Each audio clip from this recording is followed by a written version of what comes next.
This game needs no sales pitch. It's the unofficial MEAC Championship Game, North Carolina Central versus South Carolina State on Halloween night. Oh, yeah, it's locked on HBCU. Play my music.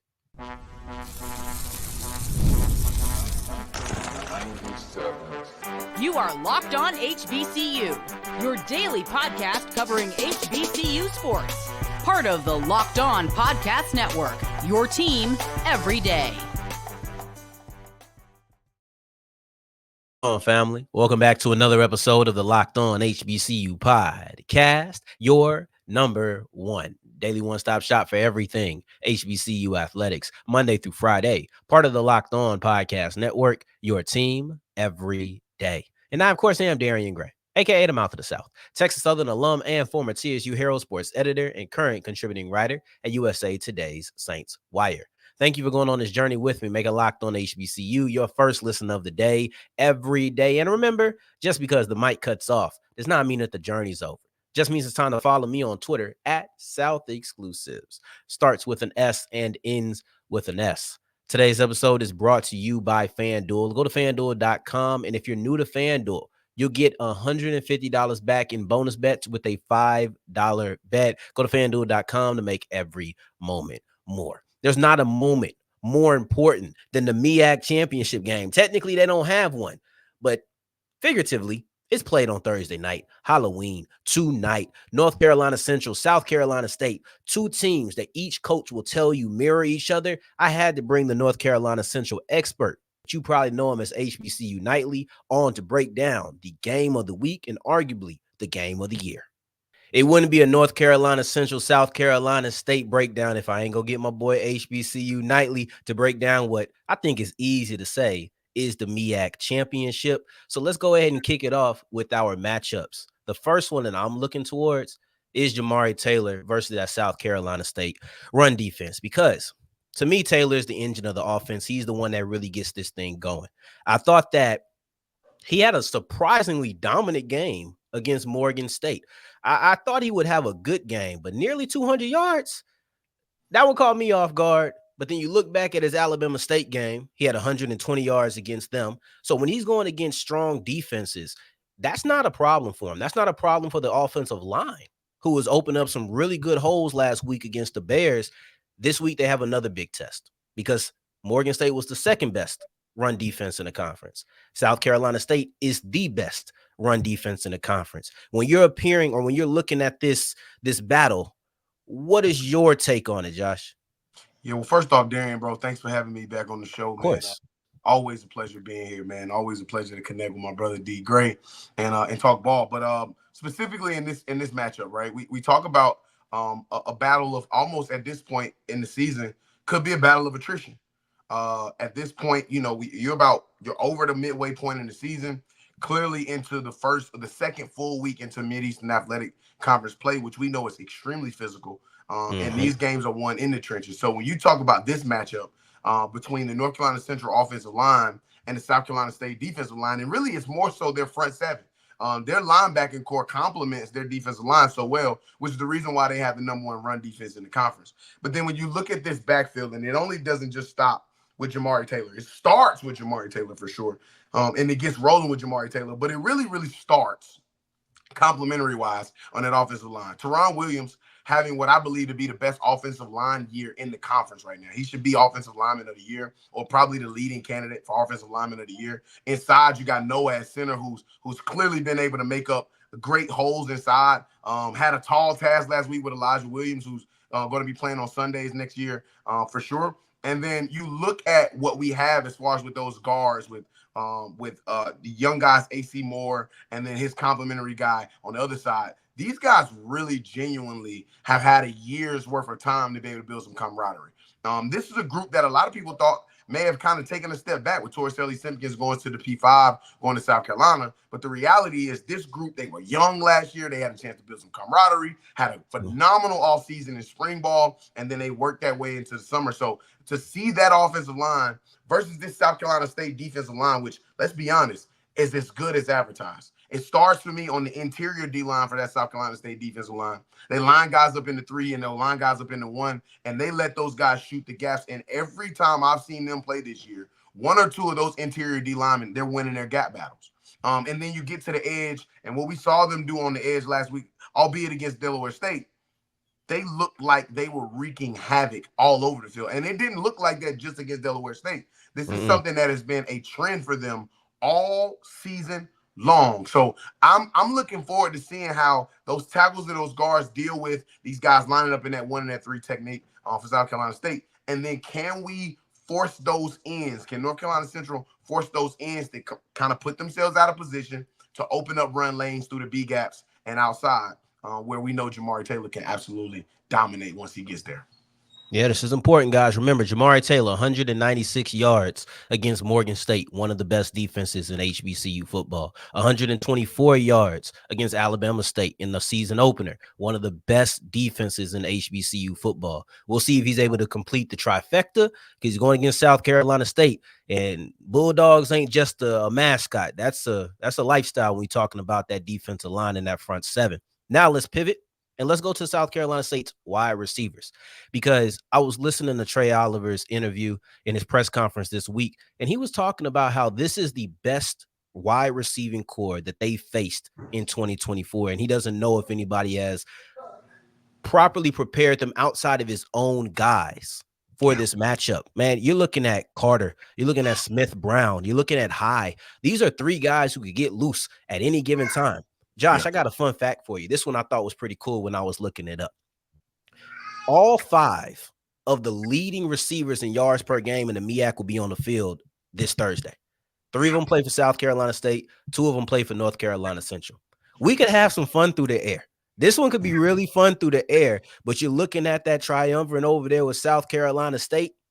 Oh, my God. You got 3 guys who could go off in any given game, and you got to try to keep them all under control. It's a tall task for you boys. How you feeling? I'm gonna be honest with you. If this was 3 months ago, with knowing the question marks we had coming into the season in the back end, I would be concerned.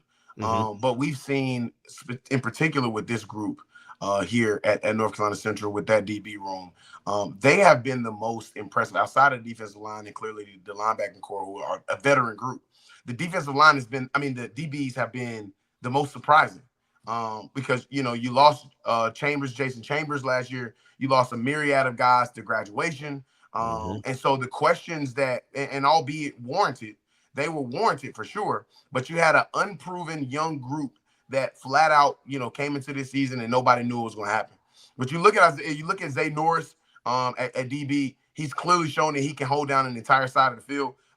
Malcolm Reed at safety has shown that he is lights out and can cover from any side of the field, along with a host and a myriad of young DBs on the other side of the field have shown it. And then Cole Jones is as good as advertised. Everybody in Mama knows this. Cole Jones is a guy that can come out into the box, that can feel the run, that can be able to drop back and feel as far as in the DB perspective and fill into space for coverage. I think this is going to be a great matchup. And I think Coach Oliver flat out called it true.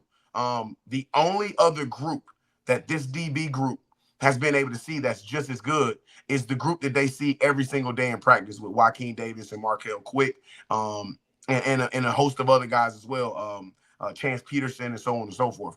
But this DB room, they're up for a tall task here. This is, without a shadow of a doubt, what I believe to be one of the best wide receiver rooms, not only in HBCU football, but across the entire FCS. I think this wide receiver group from South Carolina State is incredible. North Carolina Central DBs are going to have a tall task on themselves. But if you can get this taken care of, if you can flat out get to the quarterback, Eric Phoenix has clearly shown to be a difference maker this season so far. And I believe that if you can get to the quarterback, you can make this entire room look a little bit more pedestrian. But if you can't get to him, it's going to be a long day.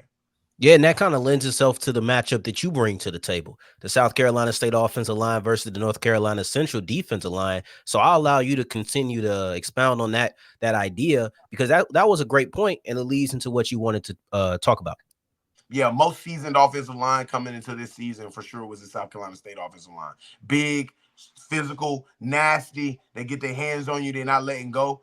But the most athletic defensive line coming into this season was North Carolina Central's, and they have proven so far this season. Quintez Mansfield, Jaden Taylor on the inside, Juju Williams on the edge. We just got Tommy back. We just got Tommy back on the edge as And well. he As announced well his as arrival. Oh and my he God. definitely announced his arrival. Tommy Johnson, he flat out announced his arrival. Thomas Johnson played like a man on a mission on Saturday against Morgan State. So you look at that defensive line, it doesn't just stop there. There's a lot of other guys. Makai McCall, as another guy that's in that rotation that can flat out make a play. Number 91, he's slipping my name right now, but that young man has played lights out in reserve moments and also having to start before Jaden Taylor got back from that situation. So it's situational football in this situation. I think that this is the most deadlocked part of the game right here is the South Carolina State offensive line, who is physical. They will put their hands on you, and if they get their hands on you, it's a problem. But equally as physical, equally as athletic, equally as fast, and you're going to be hard-pressed to find me a faster defensive line than the North Carolina Central defensive line. It's going to be a war, man. That's going to be a war. That's going to be a battle. But if I got to put my hands on it, I'm going with my guys, man. They clearly shown that they have no problems. Let me ask you this, because y'all had another pretty strong offensive line. I like the Norfolk State offensive line. Y'all had a pretty good game against them, and y'all handled them up out of Indianapolis. How do you feel about the South Carolina State offensive line versus Norfolk State? Yeah, I'm gonna be honest with you. South Carolina State's offensive line for me is a bit more physical than that Norfolk State offensive line. That Norfolk State offensive line was a little bit more athletic. Those guys could move a little bit better, particularly at the tackle spots on the outside, which was something that was fairly surprising to me to see our defensive linemen, our defensive ends in particular, be able to beat them to the spot off the edge. But that's been a story that I've seen from this North Carolina Central defensive line all season long. You can go back to the UNC Chapel Hill game, and you can see they were causing and creating havoc for that ACC opponent, man. And they were really beating them off the edge, getting to the quarterback, causing some problems, creating some issues. And I think the emergence of Juju Williams on that edge has been something that we really, really are going to have to talk about once we get closer to the end of the season. This young man is flat out balling. And then you bring Tommy back into the mix as well. Thomas Johnson back into the mix as well, which is great. But, I mean, without a shadow of a doubt, everybody not named Elijah Williams, if your name is not Elijah Williams, Quintez Mansfield is the best defensive lineman in all of HBCU football, not named Elijah Williams. Elijah Williams is that guy. He's that man. But you take Elijah Williams out of the mix, Quintez Mansfield is the best defensive lineman in all of HBCU football, top 4 defensive linemen in all of FCS college football across the board. And you ain't got to go look. Go turn the film on. So South Carolina State is going to have South Carolina State is much more of a physical offensive line.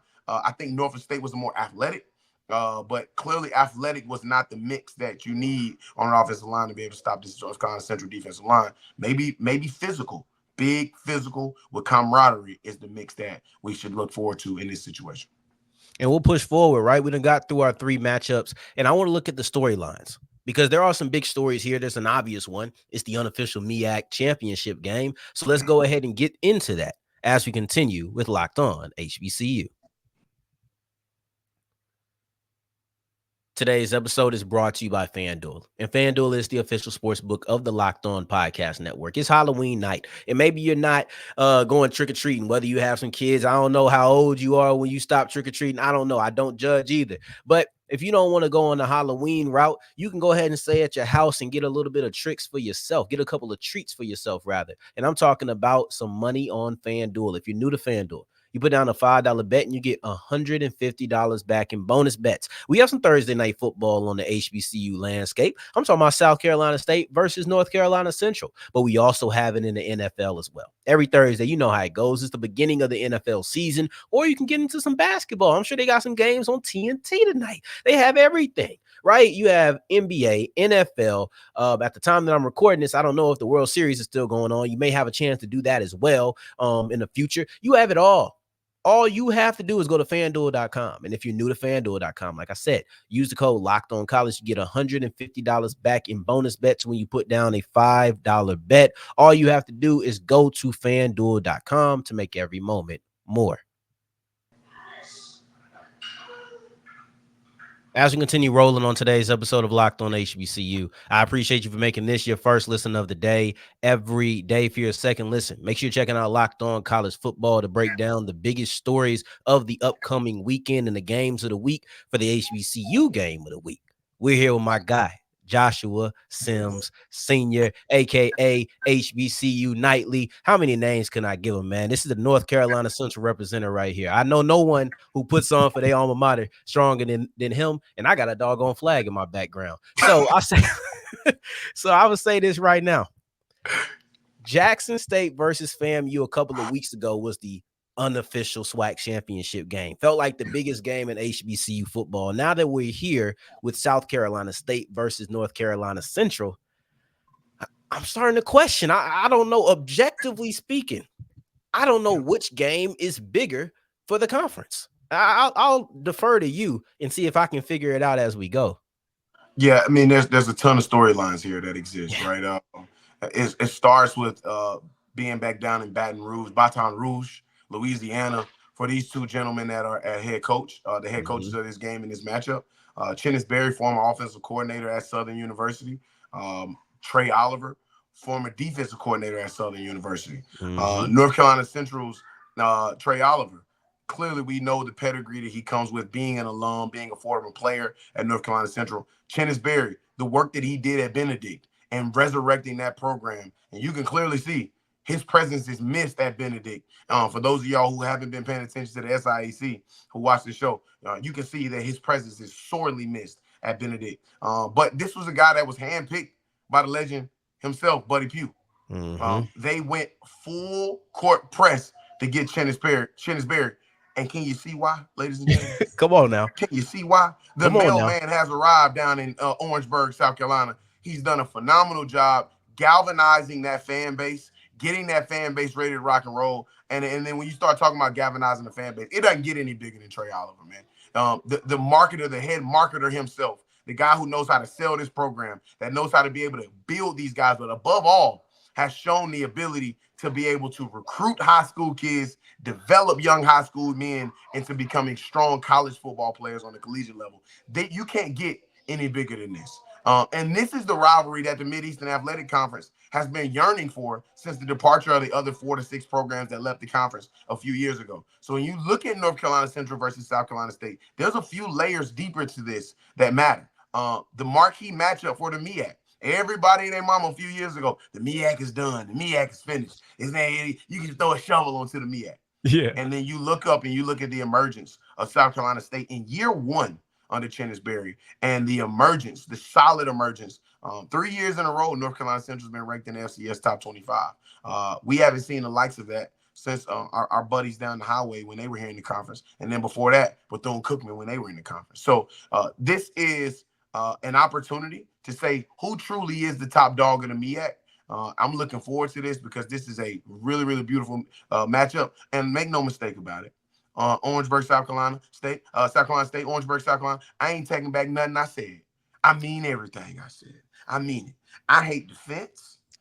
I hate the way y'all feel this position. I hate the press box. And I know y'all be giving all them smiles and all that when people walk into the stadium. Y'all think I'm coming to get a plate. I ain't coming to eat no food until after the game is over. Then I give me a plate. Y'all know I can't stand y'all about as much as I can't stand the school down the highway. Y'all have become the rival that we flat out have needed in the MEAC. And there is no love to be gained. We hate y'all too. Man, I can't wait for this game. You know what? He kind of went towards, man, I miss that. I ain't gonna lie. That's the one thing I miss about being in school. That's the one thing I miss because PV week was something.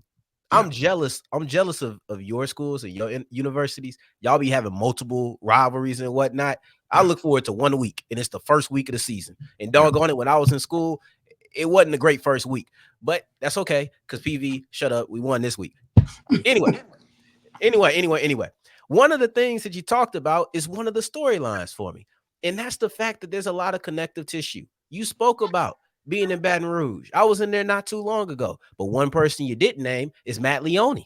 There's another layer there because Leone was there as the quarterback's coach under Berry, right? So now you have the system of Chennis Berry, Matt Leone kind of intertwined. You have the familiarity with Trei Oliver. And if you talk to either one of these coaches, first and foremost, I don't know if I've ever seen Trei Oliver more pleasant leading up to a game. I don't think I've ever seen it. Yeah. But you talk about the similarities between the team. They both talk about how South Carolina State mirrors North Carolina Central and vice versa, with just the way that the teams are set up, from the style of defensive linemen to the linebackers that you have to the offensive game plan. I think that that's one of the most interesting things, because you may not be able to predict the next call that's going to come on third down. You may not be able to predict the second down. But if we're talking about offensive philosophies and points of attack, I think that familiarity is going to be something that's very interesting to watch on Thursday night. Yeah, too many wires tight together creates electricity, can create a fire, right? And this matchup has all of the sentiments that can create a fire. You talk about Trei Oliver never being more respectful of a head coach than the entire time he's been at North Carolina Central. When you cut from a similar cloth as somebody, you fairly know. All right. Same thing can be said about Chennis Berry. I've seen Chennis Berry flat out tell teams in a press conference, and you know that the message around the program is, we're gonna beat the brakes off of them. We ain't worried about that. This week, Chennis as well as Trei, they have such a love and respect for each other, and an admiration for each other from that perspective. But they flat out want to chop each other's neck off. Right? I talked about the last few years about Trei Oliver wanting to beat one of the greatest coaches we've ever seen come through the HBCU ranks in Buddy Pugh, and wanting to send Buddy Pugh off just the right way, the Trei Oliver way, right, and put 66 on him last year. I think Trei understands that that's not going to be as easy to do with Chennis. New refined energy down in Orangeburg, South Carolina. Still that Pittsburgh Steelers style of HBCU. They still the Pittsburgh Steelers HBCU. And a lot of people got questions of how in the world are they sitting in the position they in? How they sitting at 5-2 inside of with a first-year head coach? And it's because these two gentlemen understand something fairly similar. You got to give kudos. I know he's getting a rough track of it up in Norfolk, Virginia right now. But you got to give a little bit of kudos to Dawson Odoms and the culture that he built down there in Baton Rouge, man. Yeah. And you look at all of the guys, most of the guys at least, that's in somewhat of a relevant position, whether it's offensive coordinator, defensive coordinator, head coach, across the entire landscape. All of these guys have a sense and a cut from a specific cloth after having their time down in Southern. So I think that these gentlemen, we're less than 24 hours. We're right about 24 hours away from kickoff, and for the biggest game in the MEAC this year, for the non-official, unofficial MEAC Championship Game. But I expect both of these gentlemen to continue to be professional, continue to be somewhat nice about it until the ball get rolled out. Then And you gonna see those personalities. I ask one thing for you, because we talk about it as the unofficial MEAC Championship Game. I'll ask straight out. North Carolina Central has Howard and Delaware State left. South Carolina State has Norfolk State, Howard, and Morgan State left. Is there anybody on either team's on either team's schedule, that you think could beat them after this game? Yeah. If I start on the North Carolina Central side, we got to be very, very careful about what could possibly happen heading up to Delaware when it's cold. All right. As a person who's played in that game, going up to Delaware this late in the season, it is scarier than you think it is, ladies and gentlemen. You can look at the box score, you can look at the record, you can look at the scores all you want to with Delaware State. Going up to Delaware State when it is cold, and we clearly have shown that we do not play our best when it's cold outside.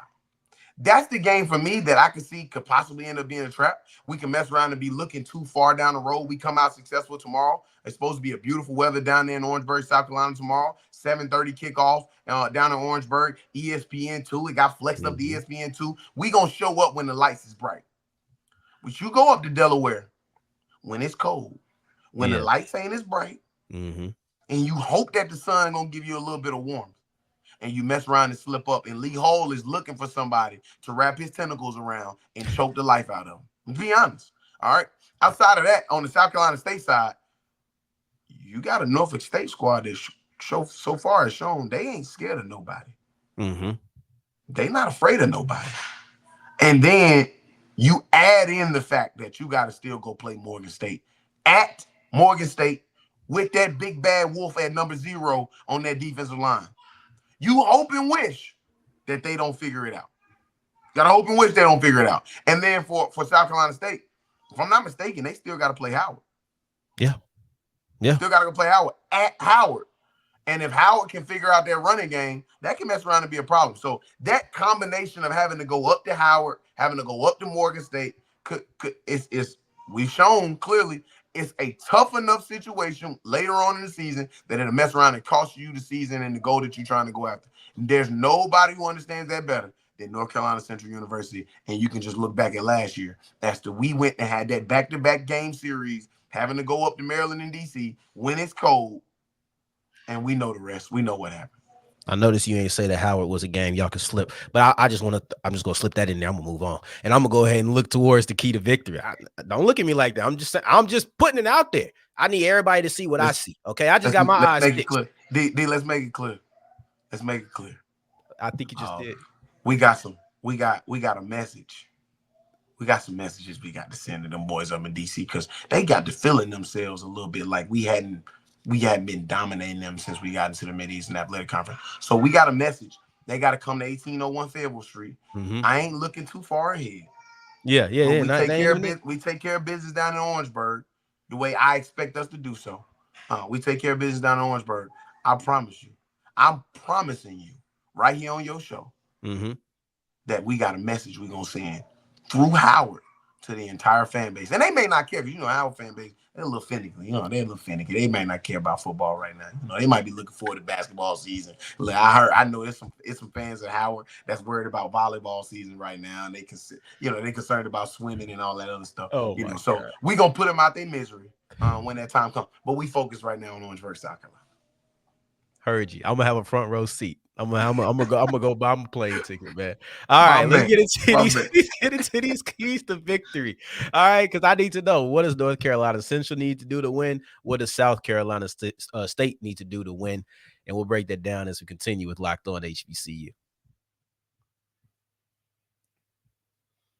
Today's episode is brought to you by 5 Hour Energy. And our friends at 5 Hour Energy know being a passionate fan, it's not just a hobby, it's a way of life. It takes a lot. Whether you're talking about 5 overtimes in Grambling versus PV, whether you're talking about going all the way down to the wire, or maybe you're just celebrating because you're blowing teams out like South Carolina State did to Delaware State. And speaking of that game, their first play of the game is our Fan Fuel play of the week. That moment was a touchdown on the first snap. And listen, if that happens again, it's going to be a long day for North Carolina Central. They're going to want some 5 Hour Energy on the sideline if they give up a touchdown that quickly. But 5 Hour Energy knows that no matter what team you root for, being a fan requires heart, soul, and a whole lot of energy. So if you're prepping for the big tailgate, maybe you just want to go ahead and run down your mile-long to-do list on game day. What is your fan fuel this week? Whatever it is, do it with 5 Hour Energy, available on 5hourenergy.com, and you can ship that nationwide.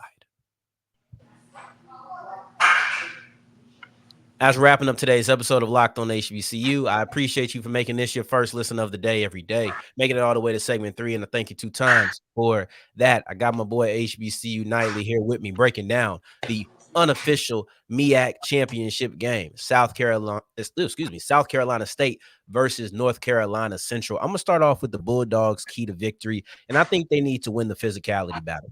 If you watch the MEAC weekly conference show, if you check out Trei Oliver's weekly interviews, you'll hear a common thread between both Barry and Oliver, and it's the idea of physicality. That's the one thing that they both say, that in the mirroring image of the teams. I think that you have to win it. On the defensive side of the ball, it looks like stopping Jamari Taylor, who's had a very great season, especially when he's going against some of the best defenses in HBCU football. The way that he and that front line of Central perform is almost as if every time they play a good team, they're trying to make a statement. Like, I know what you think of them. Let me show you who we are in that game. So that's what it looks like defensively to me. And then on the offensive side of the ball, it looks like protecting Eric Phoenix. If you want to take advantage of the powerful wide receiving core, you have to, and it may even be Duhart.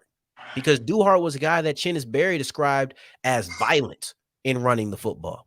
All of these things work in, right? When we're talking about keys to victory, I think it's important because I come on here and I identify one thing as if that's just going to fix everything.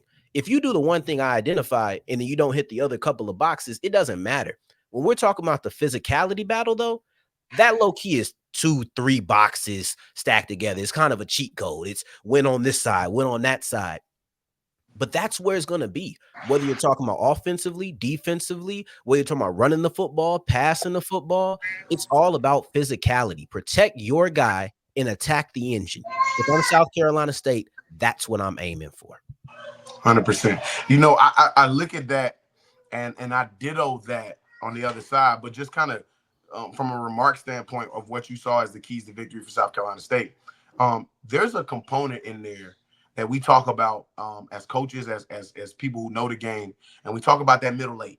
Mm-hmm. We talk about what happens in that middle eight and how that can push the game and the momentum of the game in any direction, depending on who wins that middle eight. Which, if the South Carolina State offensive line physically comes out and they physically dominate from first quarter on, all the way through to that middle eight, I have no doubt in my mind that that would provide an opportunity for them to be a little bit more balanced than what they usually do. And what they've shown is if they find an opening, they absolutely exploit any defense that they find an opening on. North Carolina Central is going to have to figure out how to be able to retract or not to be able to utilize and make that opening so prevalent. But South Carolina State's offense in particular, it lives and dies by Air Phoenix. That offensive line is great. I think the offensive line is very physical. That receiving room is great. That receiving core is great. They got some great tight ends as well. They got a tight end who I believe should be playing in NFL this time next year. But all of it starts and ends with Eric Phoenix, who clearly has shown to be one of the front runners, if not in that group of guys who's ready to be named MEAC Offensive Player of the Year. If we have a big game from Eric Phoenix tomorrow, I have no problem with saying he's the MEAC Offensive Player of the Year, and he probably should be the representation from the Mid-Eastern Athletic Conference toward being in that Walter Payton Player of the Year conversation as well. This might decide the MEAC Offensive Player of the Year. To be honest with you, this game very well could. I agree. And on the other side, D, we look at those. You talked about physicality battle. Same adage applies to North Carolina Central as a key to win. Can you be the same physical defense that we've seen you be all year long? I made a statement on HBCU Nightly on Sunday, on our past episode on Monday. I apologize. We normally on Sundays. But I made the statement on HBCU Nightly that this North Carolina Central defense is the best defensive unit in the conference. Elijah Williams is the best defensive player in the entire conference, one of the best defensive players in the country. It's going to be hard pressed. I'm trying to think of any other player at any other place that's as dominant and as effective as a defensive player than Elijah Williams across the country. So, I mean, I'm saying one of, but I really mean, I believe he's the best defensive player in the entire country in all of FCS football. But the overall unit, I think North Carolina Central's defensive unit is the best defensive unit in the entire Mid-Eastern Athletic Conference, and a conference that literally lives and breathes and dies by physicality. So you talk about the physicality battle being the number one component to who's going to win this game. Can the North Carolina Central defensive line be as physical as they have been all season long? Can that defensive line continue to wreak havoc on offensive lines? Can that linebacker core continue to keep reading and reacting the way that they have? And can that back end continue to keep closing off any open lanes as far as for receivers to be able to make plays? Can they continue to do that? And then on the offensive lines, on the offensive side, same adage. Can this North Carolina Central offensive line continue to be as physical and as dominant as it has been? No, you're not having to go against Elijah Williams this week. Congratulations. Give yourselves a pat on the back that you have already passed the Elijah Williams test. But this defensive line unit at South Carolina State, as a unit, is something you haven't seen so far this season. You haven't seen a unit like this, other than what you see on a day-to-day basis in practice. And then from the offensive line perspective, it also kind of reverberates to Jamari Taylor, who I think over the last 5 games has become much more physical, much more patient, and has the ability to find the right gaps and make the right plays at the right time. And then the receiving core's got to make some plays. When there are big-time opportunities for big-time plays, Walker Harris and this wide receiving core have to execute. They've clearly shown the ability to do so. Markel Quick is having one of the best years. I think he would be, if there was an award as comeback player of the year or a developing player of the year inside of the conference, he would be the person, in my personal opinion, who will win that. But Joaquin Davis on the outside, physical. Chauncey Spikes on the outside, physical, and has the ability to beat you with his speed. All of those guys, as well as that tight end group. Here, we talked about the tight end group at South Carolina State. Same thing here as it pertains to North Carolina Central. Luke Bracey and Miles Campbell and that group of guys, they've got to find a way to make plays and get open. So that the run game, so that North Carolina Central doesn't become one-dimensional. It is a battle of physicality. It's going to be a battle, in my opinion, of attrition. Who is the team that is healthiest right now at this point of the season, and who has the best depth, and who can make the biggest plays and opportunities. So I'm looking forward to this one, man. This is going to be a big-time heavyweight showdown. Good game. Had to move the game of the week episode to Thursdays. Had to call my boy HBCU Nightly. We're setting up the MEAC Championship Game. We'll be back tomorrow.